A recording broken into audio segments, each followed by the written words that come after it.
In the summer of 1566, the most powerful ruler on earth led his army north through the Balkans for the 13th time. Suleiman I, Sultan of the Ottoman Empire, was 71 years old. His body was failing. He suffered from gout so severe that he could no longer ride a horse. He was carried in a litter through the summer heat, his face hidden from the soldiers around him so that they could not see how close to death he already was. But he was still moving, still north, still toward Europe. Ahead of him lay a small fortress on an island in the marshes of southern Hungary. It was garrisoned by fewer than 3,000 men. Against them, Suleiman was bringing an army that Ottoman sources recorded at around 100,000 soldiers. By any military calculation, this siege should have been over before it started. The fortress should have fallen in days. The army should have swept past it and continued its march toward Vienna. Instead, what happened at Szigetvár would stop the Ottoman advance cold, cost the empire its most legendary sultan, and become one of the most celebrated last stands in the history of early modern Europe. To understand what was happening in 1566, you have to understand what Suleiman had already accomplished. He had come to the throne in 1520 at the age of 25. In the decades that followed, he turned an already formidable empire into something that stretched from the gates of Vienna to the Persian Gulf, from the Crimean coast to the borders of Morocco. He had taken Belgrade in 1521. He had crushed the Kingdom of Hungary at the Battle of Mohacs in 1526, killing the Hungarian king on the field. He had besieged Vienna itself in 1529 and had come close enough to frighten the courts of Western Europe into genuine panic. His navy controlled the eastern Mediterranean. His legal reforms reshaped Ottoman administration so thoroughly that his own people called him Kanuni, the lawgiver. European courts called him Magnificent. By the 1560s, however, the Ottoman frontier in Hungary had become complicated.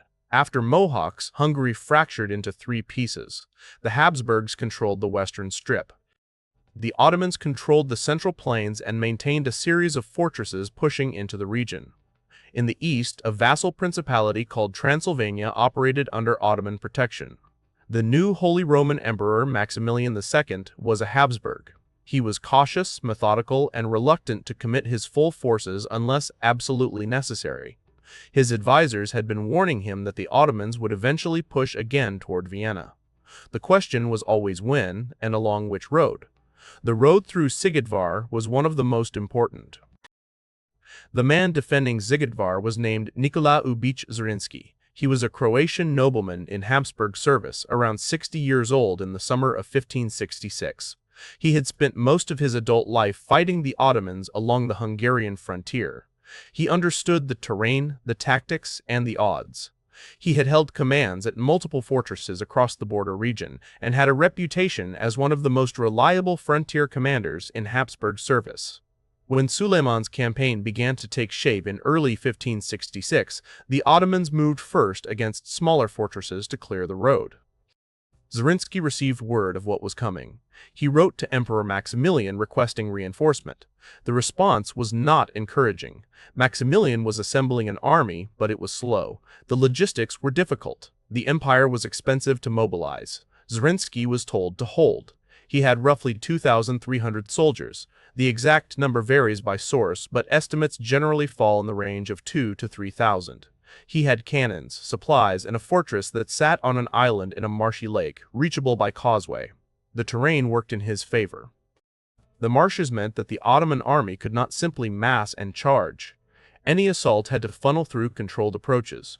He knew reinforcement was unlikely to arrive in time. He fortified what he had and waited. Suleiman departed Constantinople in May 1566. The march north was slower than his previous campaigns. His health was deteriorating, and the army moved at the pace the Sultan's condition allowed.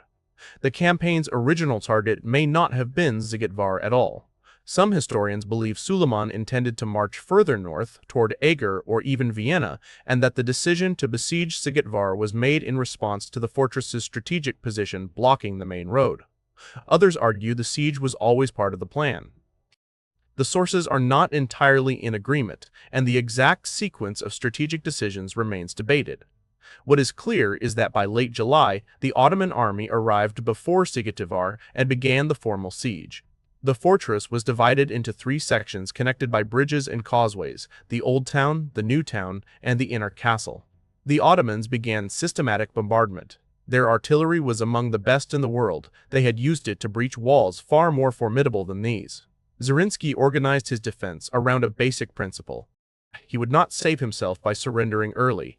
He would make every section of the fortress cost as much as possible to take, and he would fall back to the next position only when the previous one was untenable. The Old Town fell. His men pulled back to the New Town. On the night of September 5, 1566, Suleiman the Magnificent died in his tent outside the walls of Szigetvár. The official cause was most likely dysentery or complications from an existing illness, though his health had been declining for years.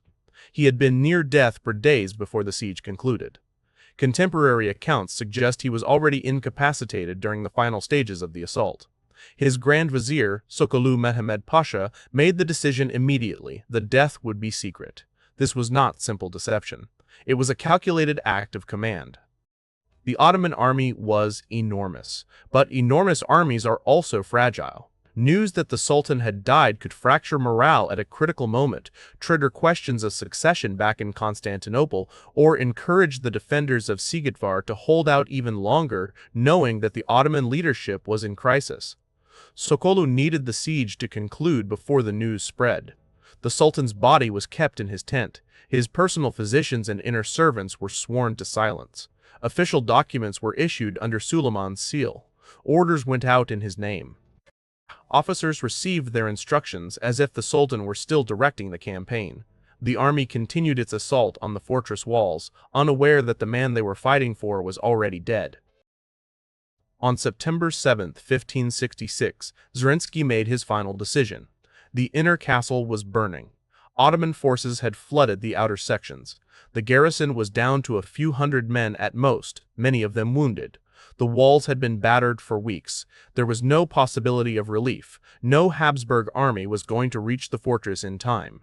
Zrinski had 2 choices: surrender and accept whatever terms Sokolu offered, which, given the length of the resistance, might have been honorable, or go out fighting.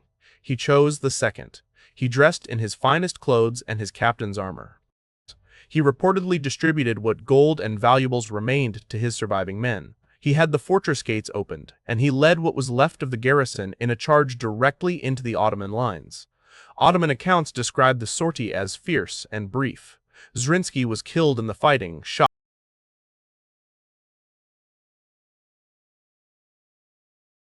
shot, according to most sources, by Ottoman arquebusiers. The remaining defenders were overwhelmed. The inner castle fell within hours. A fortress held by fewer than 3,000 men had resisted the largest army in the world for 33 days. The victory was Ottoman in the technical sense. Szigetvár fell. The road north was open. But Sokolu Mehmed Pasha did not advance.